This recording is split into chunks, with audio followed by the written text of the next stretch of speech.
কিন্তু বিজেপি নেতাদের এখানে সেরকম কোনো উৎসাহ দেখা যাচ্ছে না, কেননা তাদের দলীয় কোন্দল আছে, অভ্যন্তরীণ বিবাদ আছে। প্রথম তালিকা দেখা যাচ্ছে তারা বার করেছিলেন 2রা, তারপর দ্বিতীয় তালিকা বার করলেন 13ই মার্চ, আজকে 17ই মার্চ, গতকাল ইলেকশন নোটিফিকেশন হয়ে গেছে।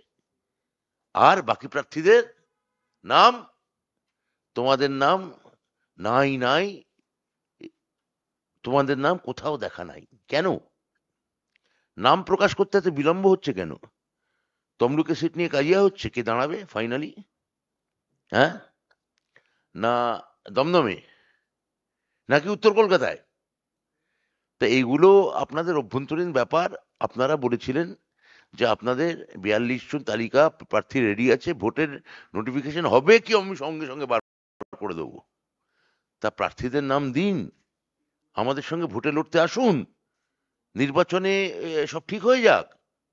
তো দেখা যাচ্ছে নাই নাই, তোমার দেখা নাই।